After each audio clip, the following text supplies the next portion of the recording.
नमस्कार, मैं कल्पेश चक्रवर्ती एक बार फिर से आप सभी का स्वागत करता हूं मेरे इस YouTube channel a new tricky era of chemistry with Kalpesh sir पर। देखिए, आज हम लोग डिस्कस करेंगे साम्य अवस्था के कुछ बेहतरीन क्वेश्चंस के बारे में। पूरा वीडियो ध्यान से देखना क्योंकि हर एक क्वेश्चन एक कंसेप्ट पर बेस्ड है। चले शुरू करते हैं। हमारा सबसे पहला क्वेश्चन आज का जो ये है कि निम्न में से किस समीकरण के लिए Kp का मान Kc से ज़्यादा होगा। बहुत अच्छा क्वेश्चन है, समझना। ये क्वेश्चन आप तब सोल्व कर पाएंगे जब आप लोगों को Kp और Kc का रिलेशन आता हो, जो मैंने पिछले वीडियो में आप लोगों को पढ़ाया है। बोलो क्या होता है? Kp बराबर में Kc RT की पावर डेल्टा n। बोलो यही है। डेल्टा n कैसे निकालते हैं? उत्पादों के मोल माइनस क्रिया कारक के मोल। आया? अब देखो, जब आप लोग डेल्टा n निकालते हैं तो तीन बातें हो सकती है। क्या क्या? सबसे पहली बात, सपोज डेल्टा n की वैल्यू 0 आ जाए आपके लिए, तो जब डेल्टा n 0 होगा तो बोलो Kp बराबर में Kc और RT की पावर 0, किसी की भी पावर 0 का मतलब बोलो 1 हो गया ना। इसका मतलब Kp और Kc दोनों बराबर होंगे भाई। ओके, तो बताओ जब डेल्टा n 0 होगा तो Kp बराबर किसके आएगा? Kc के। पहला कंसेप्ट आया। फिर दूसरी बात करते हैं। सपोज कीजिए आप लोगों के पास डेल्टा n की वैल्यू नेगेटिव आ जाए। डेल्टा n नेगेटिव भी आ सकता है भाई। नेगेटिव आएगा तब फिर क्या होगा? तो देखें, Kp बराबर में Kc RT की पावर -1 मान लेते हैं। इसका मतलब यह है कि Kc में आप लोग RT का भाग देंगे ना भाई, तब जाके दोनों पक्ष बराबर होंगे। सही है। इसका मतलब क्या है? जैसे एक उदाहरण से सीखते हैं। 100 बराबर में 200 बटे में 2। बोलो अभी ये दोनों बराबर है। इसका मतलब ये बड़ा या ये बड़ा? 100% सर 200 ही बड़ा होगा। तो यहाँ भी तो मैं यही कह रहा हूँ कि Kp बराबर है Kc बटे RT के। इसका मतलब जो Kc है वो बड़ी चीज है Kp से। बोलो समझ में आई? तो डेल्टा n बराबर नेगेटिव वाली अभिक्रियाओं के लिए Kp छोटा होता है। बोलो किससे? Kc से। कंसेप्ट क्लियर कीजिएगा। फिर तीसरी बात करते हैं कि जब डेल्टा n की वैल्यू आपके पास पॉजिटिव आ जाए भाई, ठीक है, अब पॉजिटिव आएगी तो फिर कहानी क्या बनेगी? Kp बराबर में Kc RT की पावर पॉजिटिव में 1 ले लेते हैं। अब ये दोनों पक्ष बराबर है। अब सीखो, जैसे 100 बराबर में 50 × 2। बोलो यही है। अब मुझे बताओ Kc बड़ा या Kp बड़ा? क्योंकि मैं कह रहा हूँ Kc में किसी चीज को आप गुणा करोगे ना तब दोनों पक्ष बराबर होंगे। क्लियर? तो इसका मतलब बोलो ये 100 ही बड़ा है 50 से, क्योंकि 50 में कुछ गुणा करोगे तब ये दोनों बराबर होंगे। तो ऐसी इक्वेशन जिसके लिए डेल्टा n पॉजिटिव होता है ना, उसके लिए Kp की वैल्यू Kc से ज़्यादा होती है। बोलो मेरी बात समझ में आई कि नहीं आई आपको? तो पहले क्वेश्चन में आपको दे भी ये रखा है कि Kp बड़ा हो Kc से, ऐसी कोई समीकरण दो, तो हम ऐसी समीकरण ढूंढेंगे जिसके लिए डेल्टा n की वैल्यू पॉजिटिव आए। ठीक है, तो ढूंढते हैं भाई। पहली समीकरण को देखो, उत्पाद के मेरे पास 1 मोल है, ओके, और क्रिया कारक का 1 और 1 बोलो 2 मोल है। तो 1 - 2 बोले तो -1 आया। आया कि नहीं आया? इसका मतलब ये बात हो जाएगी कि Kp छोटा होगा Kc से, लेकिन आपको तो ढूंढना है जिसमें Kp बड़ा हो Kc से, मतलब ये ऑप्शन हमारा सही नहीं है। सेकंड पर आते हैं। बोलो उत्पाद के आपको 2 मोल दिखाई दे रहे हैं, क्रिया कारक का 1 और 1 बोलो 2 मोल हो गए। तो 2 - 2 बोले तो 0 हो गया, और जब डेल्टा n 0 होता है तो Kp बराबर Kc होता है। हो गया। फिर तीसरे ऑप्शन पर आते हैं। उत्पाद के मेरे पास 2 मोल है, क्रिया कारक का 1 + 3 बोले तो 4 मोल, तो -2 बोलो डेल्टा n नेगेटिव आया है, और डेल्टा n नेगेटिव है, इसका मतलब Kp Kc से छोटा है, पर हमें तो बड़ा वाला ढूंढना है। आंसर आ भी गया होगा आप लोगों को। फोर्थ ऑप्शन को ध्यान से देखें। बोलो उत्पाद के आपके पास 2 और 1 3 मोल है, और क्रिया कारक के आपके पास 2 मोल है, तो 3 माइनस 2 बोले तो +1 आया। इसका मतलब डेल्टा एन पॉजिटिव है, बोले तो Kp का मान Kc से ज़्यादा होगा। तो आ गई होगी मेरी बात समझ में। Option number D is the correct answer. समझ में आया। सेकंड पर मूव करता है। सेकंड क्वेश्चन हमारा है कि अभिक्रिया दे रखी है आप लोगों को, twice of NH3 is equal to N2 + 3H2 के लिए Kp की इकाई बतानी है आपको। अब भाई Kp की इकाई तो बता दोगे, लेकिन आपको क्या Kc की इकाई याद है? भाई कंसेप्ट पर है ना, एक एक बात सीखनी है आपको। तो जब एक के साथ दूसरा फ्री मिल रहा है तो आराम से लो। तो भैया Kc की इकाई याद है आप लोगों को, मोल प्रति लीटर, याद आया? और उसकी पावर लगती है डेल्टा एन। अब मैं पूछ रहा हूं आप लोगों से, तो Kp की इकाई बोलो। Kp में दाब आता है और दाब का मात्रक ATM होता है, बोलो तो पावर लगेगी डेल्टा एन। बहुत आसान बात है। डेल्टा एन अगेन वही आ गया, उत्पाद के मोल माइनस क्रिया कारक के मोल। तो बताइएगा उत्पाद के आपके पास 1 और 3, बोलो तो 4 मोल है, माइनस में क्रिया कारक के आपके पास 2 मोल है, बोलो +2 आया कि नहीं आया? आया ना। तो डेल्टा एन की वैल्यू 2 रखो तो ATM की पावर बोलो 2 ऐसा कहीं दिखाई दे तो वही हमारा आंसर होगा। 100% सी ऑप्शन। बोलो समझ में आया। अब ये 2 क्वेश्चन तो बेसिक थे भाई, बहुत आसान थे, लेकिन आने वाले तीनों क्वेश्चंस को ध्यान से देखेंगे, बहुत खतरनाक कंसेप्ट पर आधारित है। तो इन्हें करने के पहले मैं कुछ 1-2 बातें बताना चाहूँगा आप लोगों को, उन्हें बहुत ध्यान से देखना, फिर ये क्वेश्चंस आपसे सोल्व होंगे। तो देखो पहली बात करते हैं हम लोग। एक इक्वेशन है, सपोज करो a + b बराबर में c + d। इसके लिए साम्य अवस्था स्थिरांक K1 है। एक समीकरण और है मेरे पास, c + d converts in a + b। Okay भाई, इसके लिए साम्य अवस्था स्थिरांक K2 है। अब इन दोनों इक्वेशंस को बहुत अच्छे से देखें आप लोग। पहली समीकरण का व्युत्क्रम आप लोगों को दूसरी समीकरण में दिखाई देगा, बोलो हाँ या ना। तो फिर ऐसी 2 समीकरणें जो कि एक दूसरे की व्युत्क्रम होती है, एक दूसरे से उल्टी होती है, तो उनके साम्य अवस्था स्थिरांकों में रिलेशन भी ऐसा ही होता है कि जो K2 होगा वो K1 का बोलो रिवर्स होगा। बोलो पहला कंसेप्ट समझ में आ रहा है आप लोगों को? जब 2 समीकरण एक दूसरे की व्युत्क्रम होती है, उल्टी होती है, तो साम्य अवस्था स्थिरांक भी एक दूसरे के व्युत्क्रम होंगे। बोलो समझ में आया पहला कंसेप्ट? दूसरे पर गौर फरमाइएगा। जैसे एक समीकरण है A से B बना, ओके भाई, और इसके लिए साम्य अवस्था स्थिरांक K1। दूसरी समीकरण जिसमें C से D बना, इसका साम्य अवस्था स्थिरांक K2 है।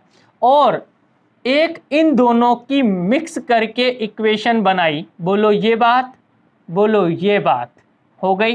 तो फिर इस समीकरण का साम्य अवस्था स्थिरांक क्या आएगा? तो ध्यान देना, जब कोई समीकरण किन्हीं 2 समीकरणों को जोड़कर बनाई जाती है तो उस समीकरण का साम्य अवस्था स्थिरांक जोड़ी गई दोनों समीकरणों के साम्य अवस्था स्थिरांकों के गुणनफल के बराबर होता है। बोलो आई मेरी बात समझ में? दूसरा कंसेप्ट है, जब 2 समीकरणों को जोड़कर कोई तीसरी समीकरण बनती है ना, तो उस समीकरण का साम्य अवस्था स्थिरांक जोड़ी गई समीकरणों के साम्य अवस्था स्थिरांकों के गुणनफल के बराबर होता है। तो बोलो K = K1 × K2 होगा। क्लियर? फिर तीसरी बात करते हैं, ध्यान दीजिएगा। जैसे एक बेसिक समीकरण लिख रहा हूं, a + 2b बराबर में c + 2d। ओके भाई, इस समीकरण के लिए साम्य अवस्था स्थिरांक है K1। ओके, अब मैं क्या कर रहा हूं, इस समीकरण को एक और दूसरे रूप में लिखने की कोशिश कर रहा हूं। देखो तो 2a + 4b converts in 2c + 4d। इसके लिए साम्य अवस्था स्थिरांक K2 है। बहुत अच्छे से देखना। अब आप लोग मुझे बताएं इन दोनों में क्या रिलेशन है? इनमें ये रिलेशन है कि भैया इस इक्वेशन को 2 से मल्टीप्लाई किया ना, तब जाके ये इक्वेशन मिली। ओके, तो ऐसी दो समीकरणें जिनमें किसी संख्या से मल्टीप्लाई करके नई समीकरण बनती है, तो उनके लिए साम्य अवस्था स्थिरांकों का जो संबंध होता है वो होता है, बोलो उसकी पावर n। n का मतलब क्या है? कोई भी संख्या जिससे आप लोगों ने उसे गुणा किया है। बोले तो K2 बराबर हो गया K1 की पावर n के, और n का मतलब मैंने बता दिया कोई भी संख्या जिससे गुणा किया है। आप लोग देखें इन दोनों को कि पहली समीकरण को मैंने 2 से गुणा किया ना, तब जाके मेरे को ये इक्वेशन मिली है। बोलो हाँ या ना। तो ऐसी स्थिति में बोलो इस इक्वेशन के लिए K2 इज इक्वल टू बोलो K1 की पावर 2 होगा कि नहीं होगा? समझ में आई मेरी बात? वहीं यदि मान लीजिए इस इक्वेशन से आगे बात कर रहा हूं मैंने इसको लिखा half of A plus B converts in half of C plus D. इसके लिए साम्य अवस्था स्थिरांक K3 ले लेना है। अब मैं कह रहा हूं पहली समीकरण और तीसरी समीकरण में रिलेशन बताओ। आप लोग देखें, इसको मैंने हाफ से मल्टीप्लाई किया भाई, देखो हाफ से मल्टीप्लाई कर रहा हूं, समझ में आ रही है मेरी बात? हाफ से मल्टीप्लाई कर रहा हूं, तब मेरे को ये इक्वेशन मिली। That means K3 is equal to K1 की पावर बोलो हाफ लगेगी, हाँ या ना? इसको मैं कैसे लिख सकता हूं? K3 is equal to under root बोलो K1।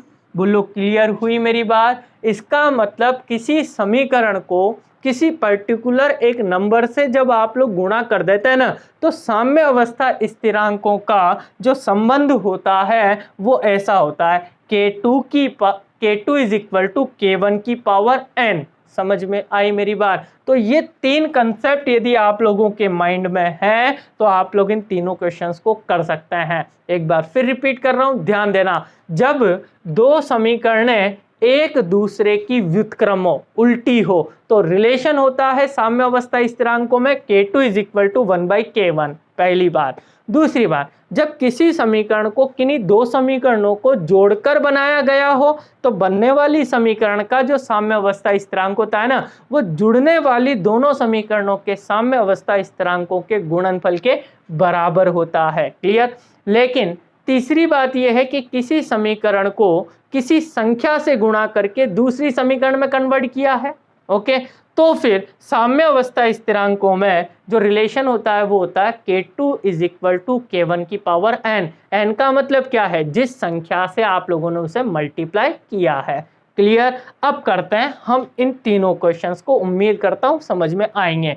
तो देखो पहला क्वेश्चन देखिएगा। अभिक्रिया HI बराबर में half H2 plus half I2 के लिए साम्य स्थिरांक 7.4 है। तो अभिक्रिया ये 2HI बराबर में H2 प्लस I2 के लिए साम्य स्थिरांक बताना है। मतलब एक इक्वेशन आपको ये दे रखी है भाई, ठीक है, जिसके लिए साम्य अवस्था स्थिरांक आपको K1 मान ले, इसे 7.4 दे रखा है। तो अभिक्रिया इसके लिए साम्य अवस्था स्थिरांक निकालना बोले तो K2 निकालना है। अब आप इन दोनों इक्वेशंस के बीच में रिलेशन देखें है क्या इसमें? ये इक्वेशन और इस इक्वेशन में मेरे को 2 से मल्टीप्लाई करके बनाई गई इक्वेशन लग रही है। समझ में आ रही है? आप इस इक्वेशन को ध्यान से देखना। देखो यहां लिख देते हैं HI बराबर में half of H2 plus half of I2। बोलो इस इक्वेशन को मैं 2 से गुणा कर दूं तो बोलो 2HI बराबर में बोलो H2 प्लस I2। बोलो ये बनेगा कि नहीं बनेगा? मतलब आपने इस इक्वेशन से इस इक्वेशन को बनाया, 2 से मल्टीप्लाई करके बनाया। दैट मीन्स जब रिलेशन की बात आती है मल्टीप्लाई करके बनाने पर, तो K2 इज इक्वल टू बोलो K1 की पावर n। कितने से मल्टीप्लाई किया? 2 से। तो K1 की वैल्यू आपको गिवन है बोलो 7.4 इनटू में बोलो पावर लगी 2, और जब 7.4 की स्क्वायर कैलकुलेट करोगे तो 54.76 आ जाएगा। बोलो क्या मेरा सी ऑप्शन सही होगा कि नहीं होगा? आया समझ में? अब ये क्वेश्चन तभी कर पाओगे जब ये वाले कंसेप्ट्स आपके दिमाग में फिट होंगे। ओके भाई, चले नेक्स्ट क्वेश्चन की तरफ मूव करते हैं। SO2 से युक्त दो गैसीय साम्य तथा इनसे इसके अनुरूप साम्य स्थिरांकों की 299 केल्विन पर गणना करें। जबकि ये दो समीकरणें दे रखी है और साम्य स्थिरांकों के मान संबंधित बताना है। दोनों इक्वेशन को ध्यान से देखो अगेन। बोलो इससे ये इक्वेशन कैसे बनी? मुझे लग रहा है, आप लोगों को भी लग रहा है क्या कि इसको रिवर्स किया गया है? बोलो यस और नो। हाँ, मल्टीप्लाई कर रखा है वो अलग बात है, पहले देखिए रिवर्स कर रखा है। और जब रिवर्स करके समीकरण बनती है तो बोलो K2 is equal to 1/K1 होगा कि नहीं होगा? इसका साम्य अवस्था स्थिरांक K1 और इसका K2 है, तो बताइएगा K2 जो होगा 1/K1 के इक्वल होगा। समझ में आई पहली बात? दूसरी बात देखें, इस इक्वेशन और इस इक्वेशन में डिफरेंस क्या है? बोलो इसने 4 से मल्टीप्लाई भी कर रखा है भाई, और जब मल्टीप्लाई करते हैं तो पावर लगेगी n, और n पावर लगेगी n का मतलब 4 से मल्टीप्लाई कर रखा है, बोलो 4, तो बोलोगे K2 बराबर में 1/K1 की पावर 4। क्या ऐसा ऑप्शन आप लोगों को दिख रहा है? मुझे दिख रहा है ऑप्शन नंबर ए। समझ में आया कि नहीं आया? देखो रिलेशन देखो, आप इस इक्वेशन और इस इक्वेशन को देखें, इससे रिवर्स करके ये इक्वेशन बनाई और फिर 4 से मल्टीप्लाई किया, रिवर्स किया तो 1/K1, ओके, और फिर 4 से मल्टीप्लाई किया तो पावर लगी 4। समझ में आई मेरी बात? आ गई हो तो फिर नेक्स्ट क्वेश्चन को देखें बिल्कुल ध्यान से और इसका आंसर करने की कोशिश करेंगे। देखो समीकरण दे रखी है ये H2O प्लस CO बराबर में H2 प्लस CO2 के लिए साम्य स्थिरांक 1259 केल्विन पर 0.44 है। बोलो इस समीकरण के लिए K1 की वैल्यू दे दी। ओके भाई, साम्य समीकरण ये H2 प्लस CO2 बराबर में H2O प्लस CO के लिए साम्य स्थिरांक निकालना है, बोले तो K2 निकालना है, निकाल देंगे। अब आप देखें दोनों में रिलेशन, देखो भाई ये इसमें कन्वर्ट है और इसमें ये वाले इसमें कन्वर्ट है, बोलो रिवर्स कर दिए केवल आया। और जब रिवर्स होती है ना तो बोलो भाई K2 is equal to 1/K1 होगा कि नहीं होगा? और K1 की वैल्यू कितनी है आपके पास? 0.44। बोलो तो 1/0.44 ये K2 की वैल्यू आएगी। और क्या ऐसा ऑप्शन आपको दिखाई दे रहा है? मुझे दिखाई दे रहा है ऑप्शन नंबर सी। है कि नहीं है बताओ? कंसेप्ट है ना, तो इसे ही कहते हैं कंसेप्चुअल केमिस्ट्री, इसे ही कहते हैं तरीके से पढ़ना, एक एक क्वेश्चन को, एक एक ऑप्शन को, एक एक कंसेप्ट को क्लियर करेंगे हम लोग। ठीक है, तो उम्मीद करता हूं आज की मेरी बात आप लोगों को समझ में आ गई होगी। आई हो ना तो लाइक का बटन दबाइएगा, और जो भी लोग पहली बार इस वीडियो को देख रहे हैं वो चैनल को कीजिएगा सब्सक्राइब, ताकि ऐसी ही और अच्छे अच्छे क्वेश्चन के साथ मुलाकात हमारी होती रहे। बाकी आज के लिए बहुत बहुत धन्यवाद आप सभी।